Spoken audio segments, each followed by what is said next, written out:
Chers frères et sœurs en Christ, peut-être qu'un jour tu t'es demandé, qui est vraiment Jésus? Est-il une présence spirituelle, une force invisible, ou bien quelque chose de beaucoup plus concret?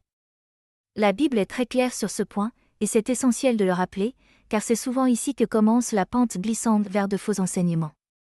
La parole nous dit dans Jean, chapitre 1, verset 14. Et la parole a été faite chair, et elle a habité parmi nous. Jésus n'est pas un esprit, ni un principe abstrait. Dieu n'est pas entré tardivement dans l'histoire, il l'a conduite dès l'origine. Et selon les prophéties de l'Ancien Testament, il a choisi de se révéler pleinement en Jésus-Christ, Dieu fait homme, venu dans un corps réel. Jésus est un homme. Dieu se révèle dans un corps d'homme. Il a marché, mangé, souffert, saigné. Tout ce qui concerne le salut s'est accompli dans un corps humain. Lors de la Sainte Seine, Jésus lui-même insiste sur cette réalité. La parole nous dit dans Luc, chapitre 22, versets 19 et 20. Ceci est mon corps, qui est donné pour vous. Ceci est mon sang, qui est répandu pour vous. Jésus ne parle pas d'un symbole vague ou d'une réalité invisible. Il parle de son corps et de son sang. La foi chrétienne est une foi incarnée, ancrée dans le réel. Le salut ne s'est pas accompli dans une dimension floue, mais dans un corps qui a été donné pour nos péchés.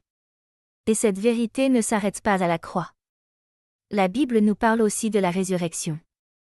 La parole nous dit dans 1 Corinthiens, chapitre 15, versets 42 à 44.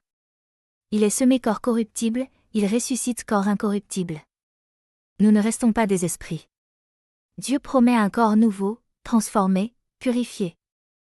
Jésus est ressuscité corporellement, et il est aujourd'hui un homme ressuscité et glorifié. Notre espérance est la même, être revêtu d'un corps nouveau, selon la promesse de Dieu annoncée dès l'Écriture, jusqu'à l'accomplissement final. Prenons maintenant un temps pour prier. Seigneur Jésus-Christ, merci parce que tu es venu dans un corps, parce que tu as donné ton corps et ton sang pour notre salut. Garde-nous fermement attachés à la vérité de ta parole.